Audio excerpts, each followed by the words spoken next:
नमस्कार दोस्तों, एक बार फिर से स्वागत है आपका वीडियो गुरु पे। और आज वीडियो गुरु में आपके सामने बात करेंगे पॉलिटी यानी भारतीय संविधान।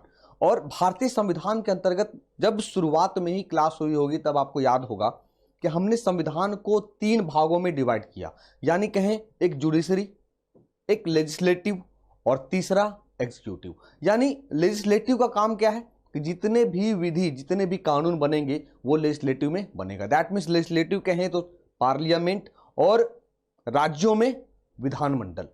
और एग्जीक्यूटिव का काम क्या है कि बस हमने विधि तैयार किया और फिर उस एग्जीक्यूट करना, यानी अपने हम कार्यपालिका के जरिए उसे हम लागू करवाएं। लेकिन न्यायपालिका क्या है, तो भारत में न्यायपालिका बिल्कुल इंडिपेंडेंट है, स्वतंत्र है।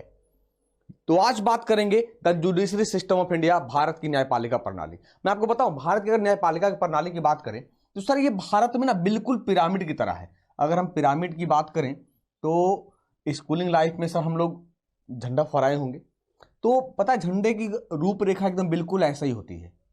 जहां हम झंडा फहराएंगे यानी पिरामिड की रूपरेखा ऐसे ही है। समझना मैं बताना क्या चाह रहा हूं। ये हो गया सुप्रीम कोर्ट, ये हो गया हाई कोर्ट और ये हो गया सेशन कोर्ट या कहें lower court. Lower court.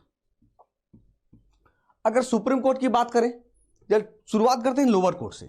Bharat में 640 डिस्ट्रिक्ट, भारत में 640 जिला है जिसे जनपद भी कहते हैं उत्तर प्रदेश में। तो 640 डिस्ट्रिक्ट में लगभग में सेशन कोर्ट है। और जब सेशन कोर्ट से हम असंतुष्ट होंगे तब कहां जाएंगे, हाई कोर्ट की ओर मूव करेंगे। और भारत में 25 स्टेट्स की बात करें, 25 राज्य में हाई कोर्ट हो गया। पहले था 24, अब हाल फिलहाल में आंध्र प्रदेश ने अपना हाई कोर्ट कह दिया जनवरी 2019 से।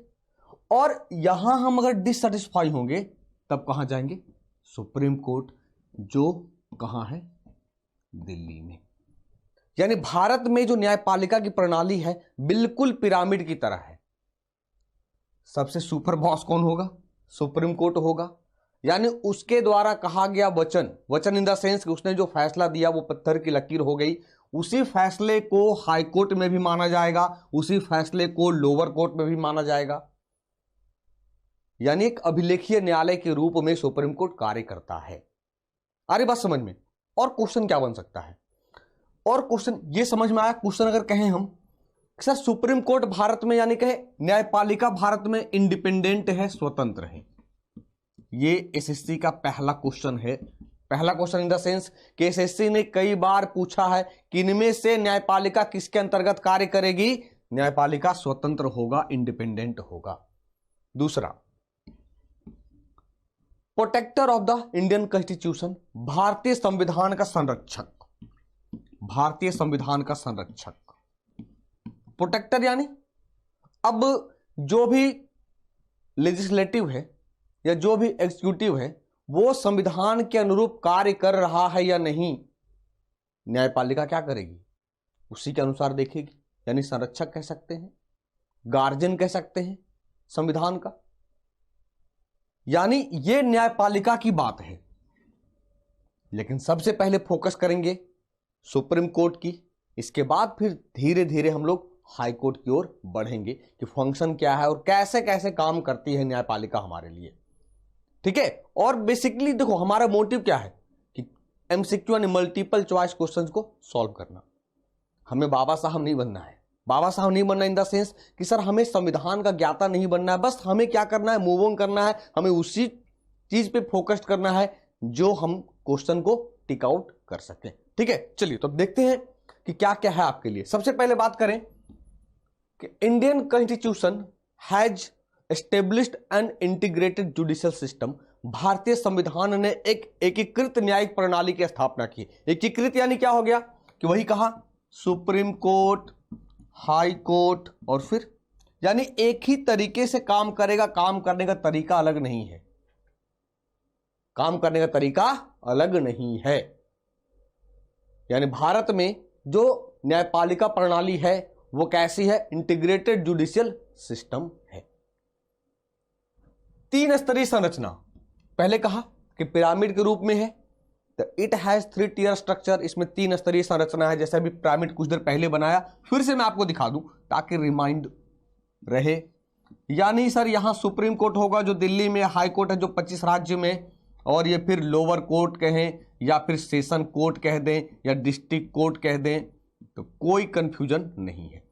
तो 3 स्तरीय संरचना, उच्चतम न्यायालय या सर्वोच्च न्यायालय कभी कभी लिखा हुआ मिलेगा आपको एग्जाम हॉल में, तो कंफ्यूजन ना करें।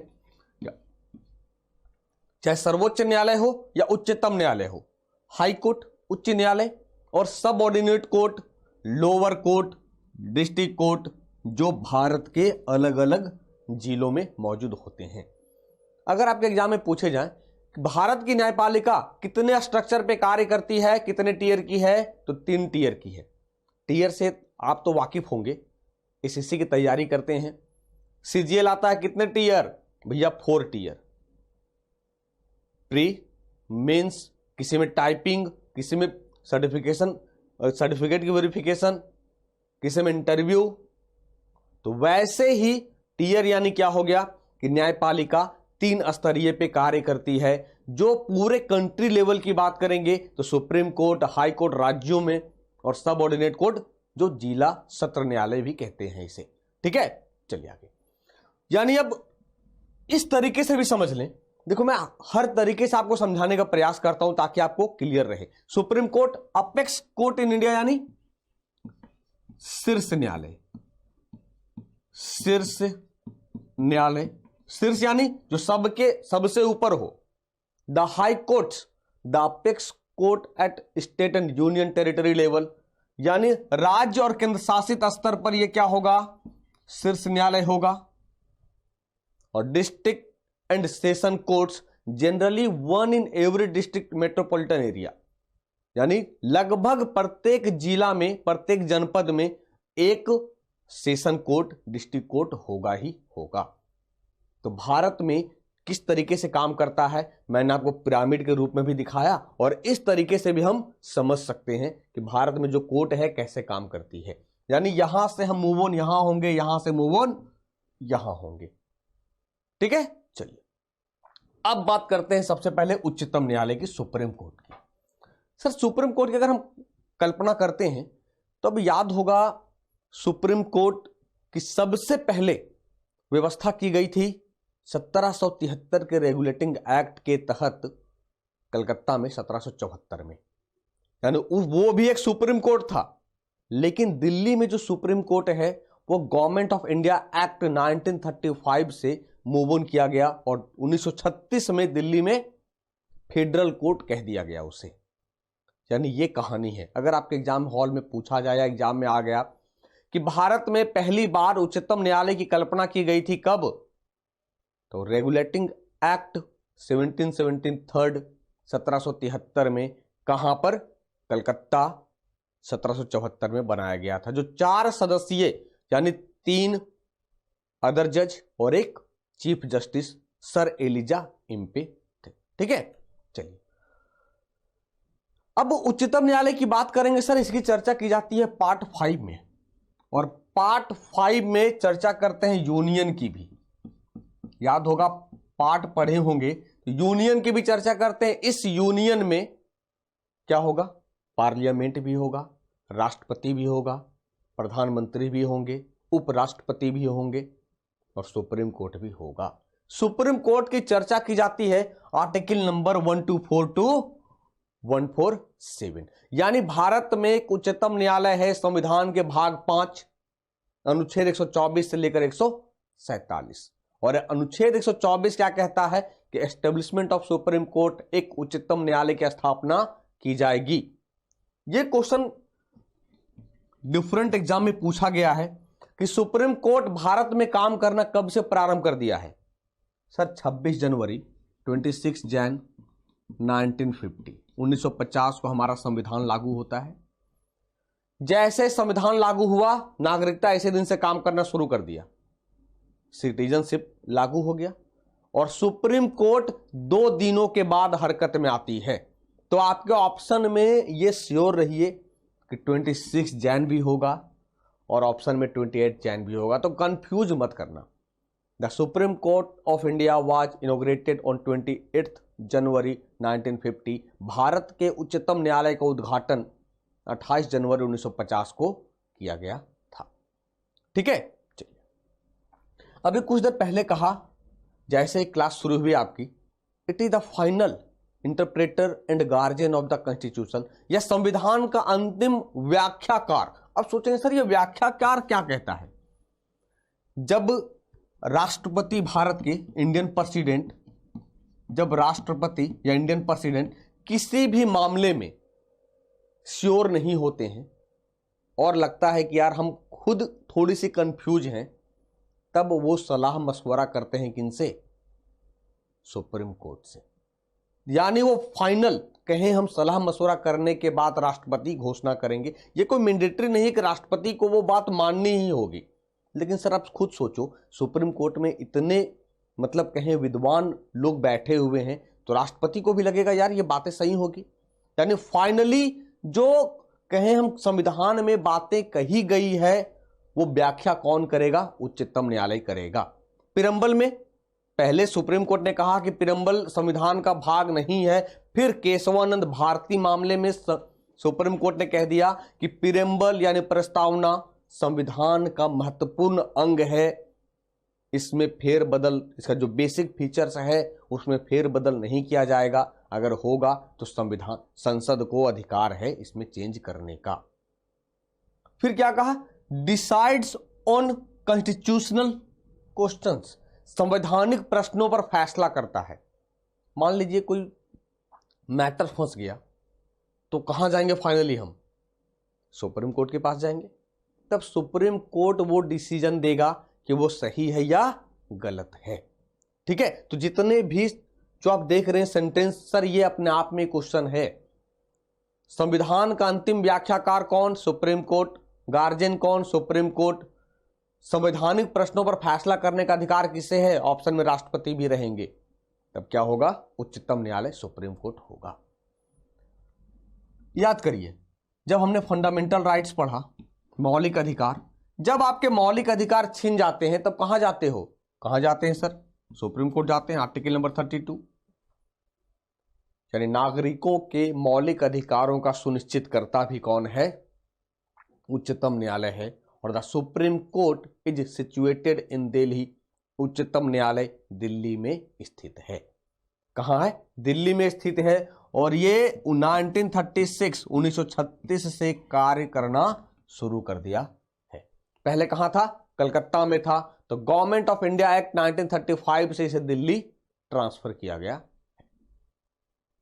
अब आज हम कंपोजिशन की बात करें, संरचना की बात करें कि आखिर सुप्रीम कोर्ट में कितने जज हैं। यार पूरे देश के, कहें हम कि देश का कुल अगर हम बात करें केसों की, तो सर कितने केस हैं? सुप्रीम कोर्ट में कितने जज हैं? एट प्रेजेंट, वर्तमान समय में, the number of supreme court जजेज इज 31। वर्तमान में सर्वोच्च न्यायालय के न्यायाधीशों की संख्या 31 है। 31 in the sense CJI plus 30 other जज, यानी एक चीफ जस्टिस ऑफ इंडिया होंगे और 30 अन्य न्यायाधीश होंगे। यानी कह सकते हैं इसे हम ऐसे भी लिख सकते हैं कि 30 प्लस CJI, 30 प्लस CJI 30 अन्य न्यायाधीश और एक चीफ जस्टिस ऑफ इंडिया। जब संविधान लागू हुआ 26 जनवरी 1950 को और सुप्रीम कोर्ट ने 28 जनवरी 1950 को कार्य करना शुरू कर दिया, तब उस समय जजों की संख्या कितनी थी? 8। Originally the number of the supreme court जजेस was fixed at 8, 1 chief justice and 7 other जजेस। मूल रूप से सर्वोच्च न्यायालय के न्यायाधीशों की संख्या 8 तय की गई थी, एक मुख्य न्यायाधीश और 7 अन्य न्यायाधीशों, जो टाइम टू टाइम पार्लियामेंट को अधिकार है कि संख्या में को घटाना और बढ़ाना। तो संख्या में बढ़ोतरी कमी कौन करेगा? पार्लियामेंट करेगा, संसद करेगा। ठीक है, आगे देखिए। अब क्वालिफिकेशन, जज कौन बनेगा? क्वालिफिकेशन यानी सर अब एसएससी की वैकेंसी आई, एनटीपीसी की वैकेंसी आई। एनटीपीसी यानी जो रेलवे की है, नॉन टेक्निकल, सबसे पहले क्वालिफिकेशन देखते हैं, क्या मैं एलिजिबल हूं भरने के लिए? 18 साल चाहिए, ग्रेजुएशन चाहिए, क्या चाहिए? वैसे ही सुप्रीम कोर्ट का जज बनने के लिए कुछ ना कुछ क्वालिफिकेशन तय की गई है।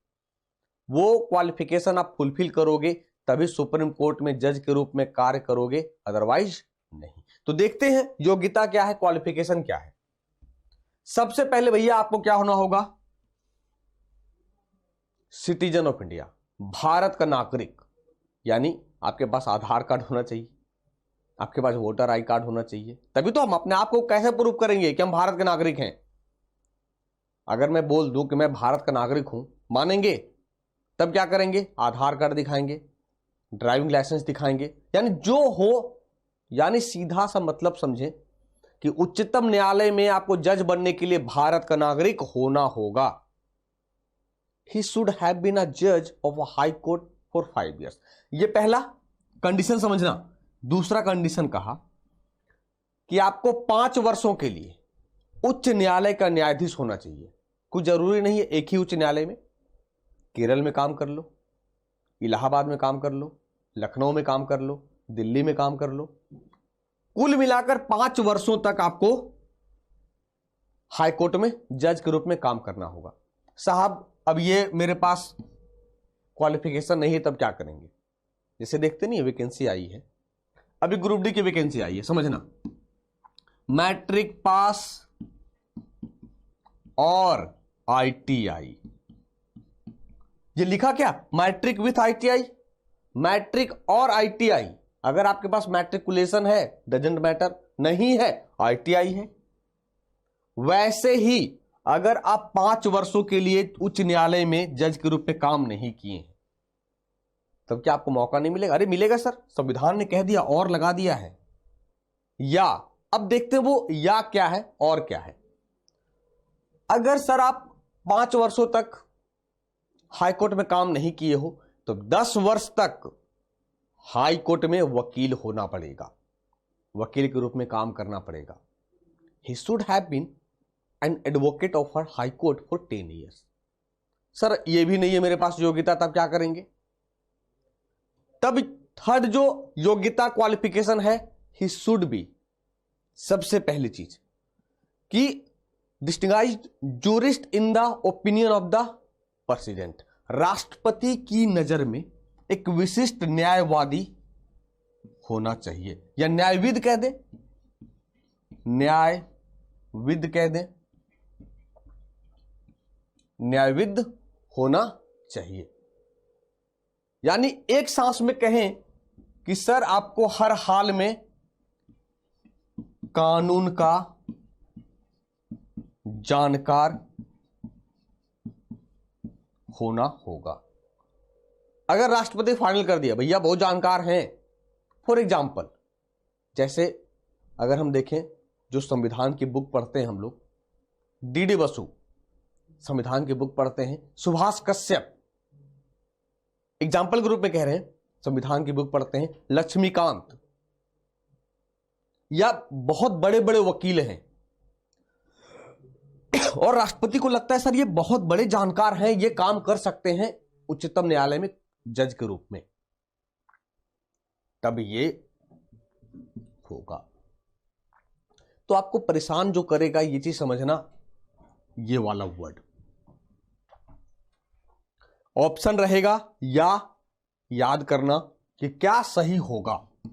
ठीक है, चलिए ये तो क्वालिफिकेशन था। अब देखते हैं आगे, अपॉइंटमेंट, नियुक्ति कैसे होगी? सर हमारे पास क्वालिफिकेशन भी है तो क्या मैं चला जाऊं? नहीं। कैसे अपॉइंटमेंट होगा आपका? द जजेज of the supreme court are appointed by the president. Supreme court के न्यायाधीशों को राष्ट्रपति द्वारा नियुक्त किया जाता है। तो क्या राष्ट्रपति जिसे चाहेंगे बना देंगे क्या? नहीं। एक कॉलेजियम सिस्टम होता है, एक कॉलेजियम सिस्टम होता है। इस कॉलेजियम में सुप्रीम कोर्ट के जज, चीफ जस्टिस, राष्ट्रपति शामिल होते हैं। सर भारत सरकार ने इसे हटाने का फैसला किया जुडिशियल अपॉइंटमेंट कमीशन लाया गया, लेकिन वो ठंडे बस्ते में है और अभी भी न्यायाधीशों की नियुक्ति कोलेजियम सिस्टम से ही होती है। जब आपके एग्जाम में पूछा जाए सुप्रीम कोर्ट में जजों की नियुक्ति किसके द्वारा किया जाता है, राष्ट्रपति के द्वारा किया जाता है। कैसे, हम इस सेंटेंस को समझते हैं, देखते हैं। The appointment of the chief justice is made by the president after consultation with such जजेज of the supreme court and the high courts as he deems necessary. उच्चतम न्यायालय और उच्च न्यायालयों के ऐसे न्यायाधीशों जिन्हें आवश्यक माना जाता है के परामर्श के बाद मुख्य न्यायाधीश की नियुक्ति राष्ट्रपति द्वारा की जाएगी। यानी मुख्य न्यायाधीश की नियुक्ति में उच्चतम न्यायालय के और जो दूसरे जज हैं यानी 30 बचे, हो सकता है हम हाईकोर्ट के जज की बात मान लें, करेंगे तो राष्ट्रपति ही, यह बात तो तय है, जिसे हम कोलेजियम सिस्टम कहते हैं। ठीक है, क्लियर है। अब आपके लिए क्वेश्चन क्या बनेगा, सुप्रीम कोर्ट में जजों की नियुक्ति कौन करेगा, राष्ट्रपति करेगा, दैट्स इट। तरीका क्या, कोलेजियम सिस्टम। अब उच्चतम न्यायालय के अन्य न्यायाधीश जो हैं, यानी क्या कहा सर, 30+1 है, एक सीजेआई और 30 अन्य बचे, तो आपने सीजेआई की नियुक्ति करा दिए। अगर मैं ये ना बताऊं तो कहोगे सर आपने तो केवल बता दिया सीजेआई का, 30 कहां गए। द अदर जजेस of the supreme court is appointed with the consultation of chief justice. यानी जहां चीफ जस्टिस की नियुक्ति हो जाती है, इसके बाद अन्य जजों के नियुक्ति में सलाह मशवरा अनिवार्य हो जाएगा चीफ जस्टिस ऑफ इंडिया का, यानी सीजेआई का, यानी रंजन गोगोई साहब का। समझ लीजिए बात, क्योंकि अभी सीजेआई कौन है, रंजन गोगोई साहब है। ठीक है, चलिए अब हमने क्या देखा, जज होंगे 124 से, सुप्रीम कोर्ट होगा, कितने जज होंगे वो भी देखा हमने, क्वालिफिकेशन भी देखा, अपॉइंटमेंट भी देखा। तो सर सब कुछ तो देख लिया, शपथ ग्रहण करेंगे कि मैं रंजन गोगोई अपनी जो जितने सारी जिम्मेदारियां हैं उसको मैं सत्य और निष्ठा से निभाऊंगा, कसम खाते हैं ना। तो बार बार आपको रिमाइंड करेंगे कि सर ओथ और अफर्मेशन इसलिए क्योंकि भाई कुछ लोग नास्तिक होते हैं और कुछ लोग आस्तिक होते हैं। नास्तिक इन द सेंस कि हमें ईश्वर पर भरोसा ही नहीं है। कुछ लोग ऐसे हैं कि बात बात पे ईश्वर पे की बातें करते हैं, हमारा सिलेक्शन नहीं हुआ, हे भगवान हमारा सिलेक्शन क्यों नहीं हुआ, सिलेक्शन हो गया, थैंक्स गॉड हमारा सिलेक्शन हो गया। तो जो बात बात पे ईश्वर को धन्यवाद देते हैं या कोसते हैं वो ओथ लेंगे, शपथ लेंगे। और जो ईश्वर पे भरोसा ही नहीं है वो कहेंगे रिटेन में हमें नहीं बोलना, मैं रिटेन में दे दूंगा। समझ रहे बात को। तो अब उच्चतम न्यायालय में जो जज हैं, एक चीज याद रखिएगा, सीजेआई को शपथ दिलाएंगे राष्ट्रपति। चलिए कहानी खत्म हो गई, बचा 30 जजों को शपथ दिलाएंगे सीजेआई। ठीक है, आ रही बात समझ में। The oath to the chief justice of India is administered by the president और any other person appointed by him for this purpose. अगर मान लो भारत के मुख्य न्यायाधीश का शपथ राष्ट्रपति, अगर राष्ट्रपति नहीं है तब क्या होगा, उनके द्वारा नियुक्त किसी भी अन्य व्यक्ति द्वारा प्रशासित की जाती है। हो सकता है वो उपराष्ट्रपति हो जो राष्ट्रपति के रूप में काम कर रहे हैं, क्योंकि सर टर्म एंड कंडीशन सब कुछ दिया है संविधान में और उसी टर्म एंड कंडीशन को आपको मानना पड़ेगा जब एग्जाम हॉल में पूछता है। सपोज राष्ट्रपति नहीं है, इलेक्शन होना है, सपोज मान लें कि राष्ट्रपति का इलेक्शन होना है और मुख्य न्यायाधीश का भी जो टर्म है वो खत्म हो गया, तब क्या होगा, तब उस समय जो राष्ट्रपति के रूप में काम करेंगे वो होंगे। ठीक है, क्योंकि राष्ट्रपति का पद तब तक खाली नहीं होगा जब तक दूसरे राष्ट्रपति इलेक्ट ना हो जाएं, यानी वो राष्ट्रपति काम करेंगे। सपोज मान ले राष्ट्रपति की मृत्यु हो गई है, तब क्या होगा, तब उपराष्ट्रपति तो होंगे। भैया मृत्यु होंगे तो उनको तो पता नहीं कि भैया आज मैं मरूंगा, यानी अनफॉर्चुनेट उनकी मृत्यु हो जाती है, तब क्या होगा, उपराष्ट्रपति होंगे। ठीक है, आ रही बात समझ में। इसीलिए लिखा किसी अन्य व्यक्ति के द्वारा। और कहा कि जो 30 अन्य जज हैं, द ओथ टू अदर जजेज, सर्वोच्च न्यायालय के अन्य न्यायाधीशों को भारत के मुख्य न्यायाधीश द्वारा शपथ दिलाई जाती है। यानी 30 और 31 दोनों का गेम फाइनल हो गया। सीजीआई राष्ट्रपति, अदर जजेस सीजीआई। ठीक है, अब देखते हैं। चलो अब सर हटाने का भी तो तरीका कुछ होगा। जब मैंने बनाया है तो बिगाड़ना भी तो होगा, संविधान ने तो कहा ही होगा। एक चीज समझना, जिस दिन आपकी एज 65 वर्ष हो गई उस दिन आप रिटायर कर जाओगे। इसलिए देखते हैं जल्दी जल्दी सुप्रीम कोर्ट के जज जो चीफ जस्टिस अब बदलते हैं। सर आपकी एक्सपीरियंस, जब तक आप में एक्सपीरियंस नहीं होगा तब तक आप सुप्रीम कोर्ट के जज बन ही नहीं सकते हैं। तो 65 वर्ष यानी देखते हो 63-64 वर्ष होता है, 63-64, तब जाकर ये सुप्रीम कोर्ट के जज बनते हैं, सीजीआई बनते हैं। बेचारे 6 महीने 7 महीने जज के रूप में काम करते हैं, रिटायर कर जाते हैं। जब आपके एग्जाम में पूछा जाए कि उच्चतम न्यायालय के न्यायाधीश कितने वर्ष तक काम करेंगे, 65 वर्ष तक, चाहे सीजीआई हो या अदर जज हो। एक चीज याद रखना कि जहां अब तक हम लोग देख रहे थे मिनिमम यानी एमपी बनने के लिए न्यूनतम आयु चाहिए 25 साल फॉर लोकसभा, 30 साल फॉर राज्यसभा। ये क्या न्यूनतम है। लेकिन सुप्रीम कोर्ट के जज के समय क्या देखे भैया, आपको अधिकतम 65 वर्ष तक काम करेंगे, न्यूनतम नहीं है। सर सपोज मान लीजिए ना कि आप आपके दिमाग में सरस्वती खुद बैठी हुई विराजमान है और आप 18 वर्ष में ग्रेजुएट हो गए। सपोज मान लें 21 वर्ष में आपने जुडिशरी फाइनल कर ली, जो न्यायिक सेवा है। आपने 25 वर्ष में नौकरी हासिल कर ली सेशन कोर्ट में, 10 वर्ष तक काम किया। आप सोचो 35 वर्ष में पहुंच गए सुप्रीम कोर्ट। इसीलिए लोअर एज की कोई संविधान में उल्लेख नहीं किया गया है, अपर एज को किया गया है। क्लियर यहां तक। अब वो 65 वर्ष में रिटायर करेंगे, लेकिन इनका मन भर गया, सर हम काम नहीं करेंगे। तब क्या करेंगे, ये किसको रिजाइन देंगे। He can resign his office by writing to the president. वह राष्ट्रपति को संबोधित कर अपने पद से इस्तीफा दे सकते हैं। किसको देंगे, राष्ट्रपति को देंगे। यह बात एकदम हमेशा याद रखना। आगे देखिए, अब इन्हें कैसे हटाएंगे। वो तो था दो स्थिति कि 65 वर्ष होगा सर, आप रिटायर कर जाओगे। अगर आपको काम करने का मन नहीं है, आपने रिजाइन फेंक दिया राष्ट्रपति के पास।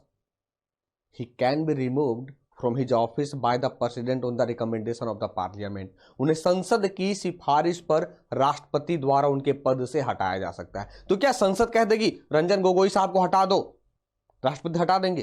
कुछ ना कुछ तो होगा तरीका।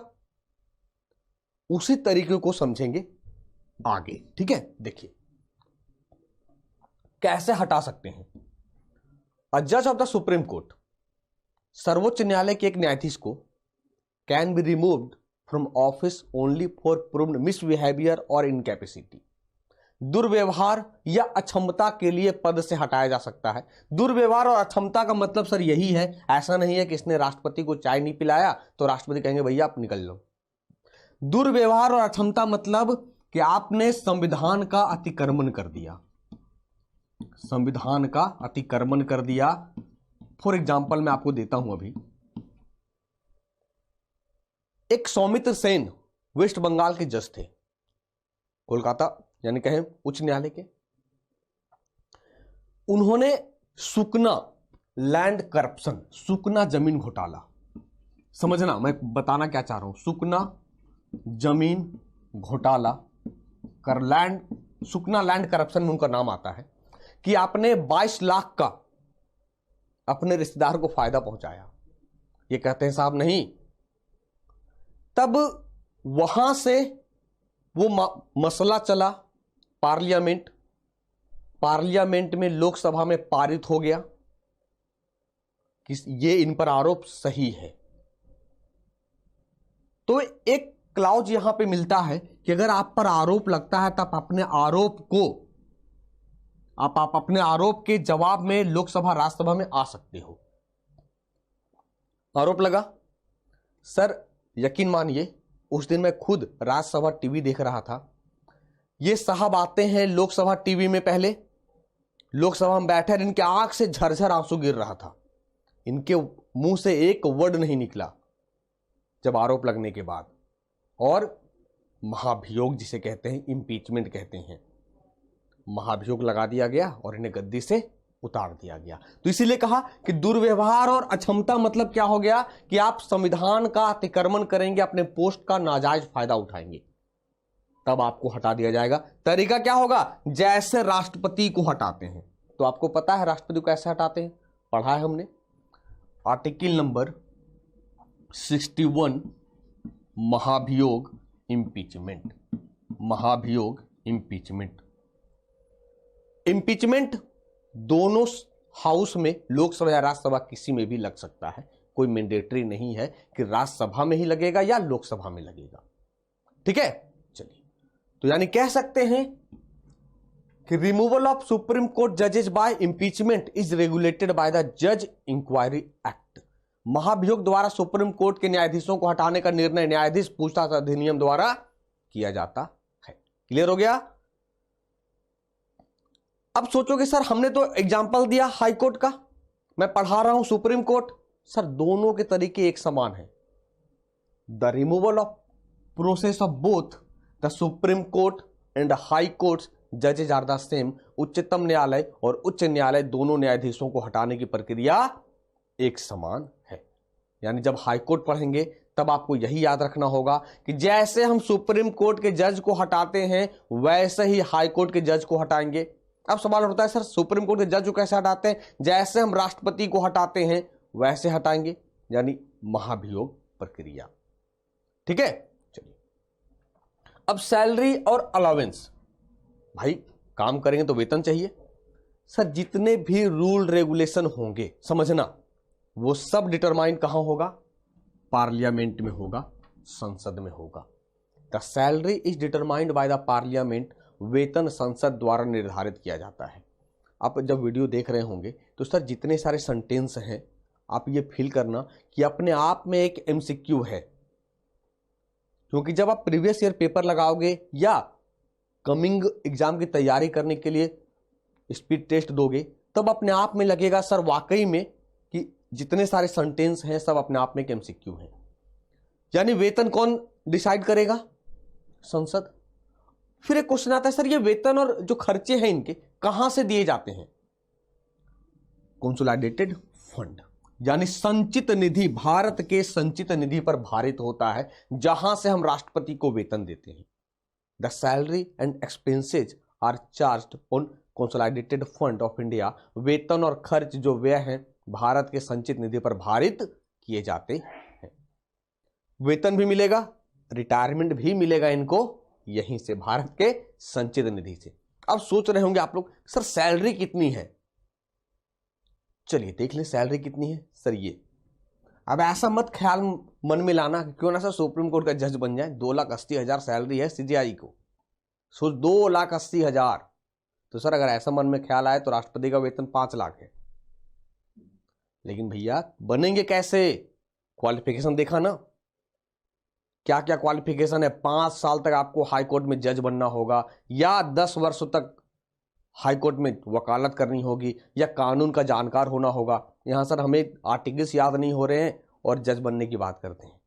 तो बस जो सैलरी है उसको याद रखें कि 2018-19 में संसद ने घोषणा कर दिया वर्तमान में कि उच्चतम न्यायालय के मुख्य न्यायाधीश की सैलरी 2,80,000 होंगी, और जो अदर जजेज हैं यानी कह दें 30 अन्य जज हैं उनको मिलेंगी 2,50,000। कितने मिलेंगे? 2,50,000। ठीक है, क्योंकि ये एक नंबर का एमसीक्यू कई बार एग्जाम में रिपीट हुआ है जब से सैलरी में इंक्रीज हुई है इन लोगों की। ठीक है, चलिए अब आ जाते हैं कि जुडिकेशन ऑफ द सुप्रीम कोर्ट यानी पावर, इनका काम क्या है। अब तक तो हम फंक्शन देख रहे थे। सबसे पहले सर देखते हैं मूल क्षेत्राधिकार, ओरिजिनल जुडिकेशन, आर्टिकल नंबर 131। सबसे पहले आप सेंटेंस देख रहे होंगे, disputed between the government of India and one और मोर स्टेट्स। भारत सरकार और एक या अधिक राज्यों के बीच विवाद। सर ये कैसा विवाद है समझिए, मैं समझाता हूं। इंडिया गवर्नमेंट है, अब एकदम ताजा तरीन एग्जांपल देंगे। इंडिया गवर्नमेंट हो गया और वेस्ट बंगाल गवर्नमेंट, जो सीबीआई को लेके विवाद हुआ था। सीबीआई पहुंचती है वहां पे वेस्ट बंगाल, और सीबीआई अधिकारी को गिरफ्तार कर लिया जाता है। यानी कहीं ना कहीं भारत सरकार और राज्यों के बीच खटपट है। यह मामला ओरिजिनल मूल क्षेत्राधिकार होगा सुप्रीम कोर्ट का, ना वेस्ट बंगाल गवर्नमेंट कलकत्ता हाईकोर्ट जा सकती है, ना भारत सरकार दिल्ली हाईकोर्ट जा सकते हैं। कहां जाएंगे? सर्वोच्च न्यायालय। यानी यह समझना पड़ेगा कि जो disputed between the government of India and one और मोर स्टेट्स, भारत सरकार और एक या अधिक राज्यों के बीच का जो विवाद है वो सर्वोच्च न्यायालय का मूल क्षेत्राधिकार है, मूल अधिकार है। आई थिंक क्लियर हो गया होगा आपका। सेकेंड सेंटेंस कहा, या डिस्प्यूटेड बिटवीन टू और मोर स्टेट्स, दो या दो से अधिक राज्यों के बीच विवाद। भाई जब दो भाई लड़ सकते हैं, दो राज्य भी तो लड़ सकता है। हाँ सर, क्यों नहीं लड़ेगा? एग्जाम्पल देखिए, कावेरी नदी जल विवाद, एकदम एग्जाम्पल से समझेंगे हम। कावेरी नदी जल विवाद,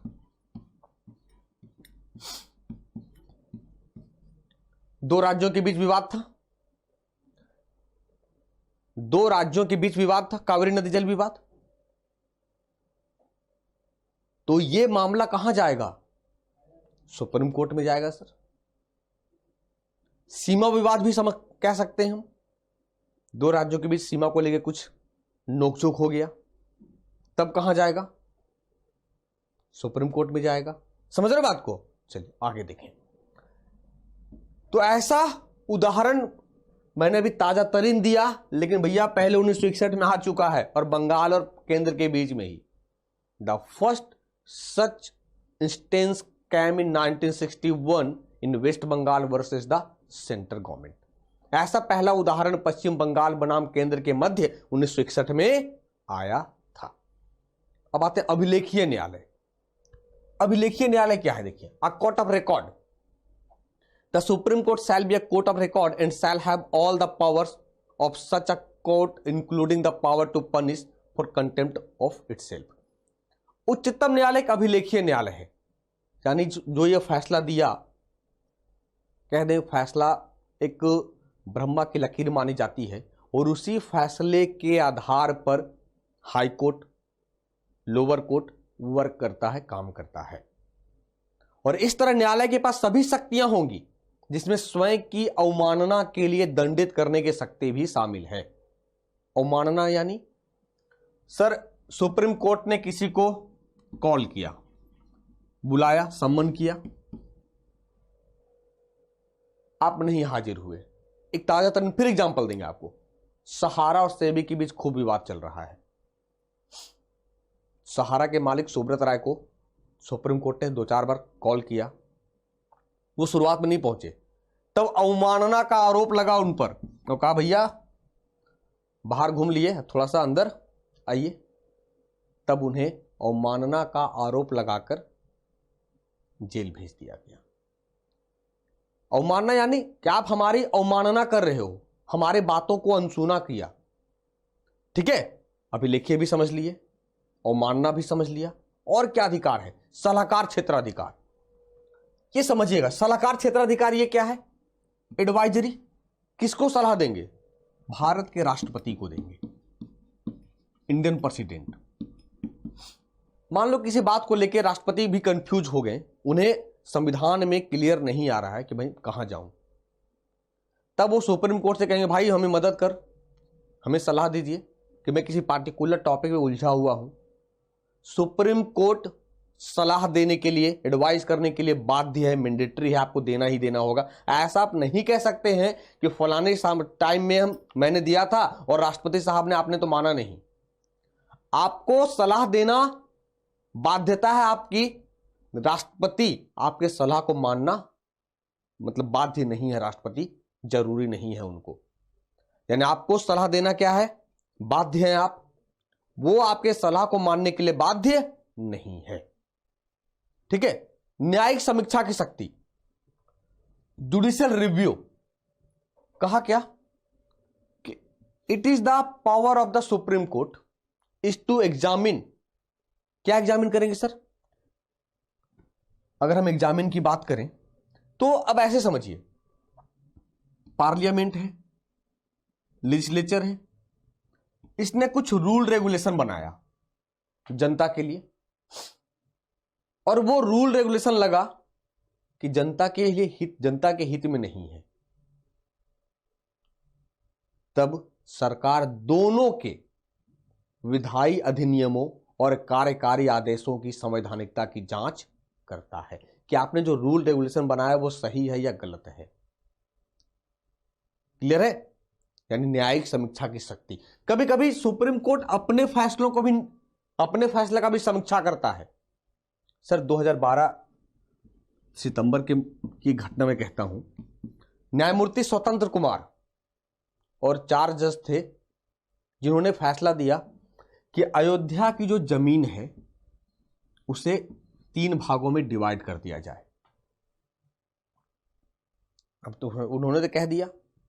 अब सर आप खुद सोचिए, ये हमारे अपनी पर्सनल प्रॉपर्टी तो है नहीं कि हम 3 भागों में बांट दें। 3 बेटा है पिताजी का, 3 भाग बेटों का, 1 पिता का। तब सुप्रीम कोर्ट उस फैसले को फिर से रिव्यू किया, बोला नहीं ये गलत फैसला है, फिर से इस पर सुनवाई किया जाएगा। अभी हाल की घटना कहते हैं राफेल डील बहुत चल रहा है। राफेल मुद्दों पे सुप्रीम कोर्ट ने कह दिया कोई इस पर सुनवाई नहीं होगी, लेकिन यशवंत सिन्हा ने कुछ डॉक्यूमेंट पेश किया और फिर से सुप्रीम कोर्ट राफेल मुद्दे पर सुनवाई के लिए तैयार हो गया। यानी सुप्रीम कोर्ट भी अपने फैसले का रिव्यू टाइम टू टाइम करती है। आगे देखिए, अब other powers, it's law is binding on all courts. इसके कानून सभी न्यायालय पर बाध्यकारी हैं। जाहिर सी बात है भाई, सुप्रीम बॉस है तो सबसे ऊपर में।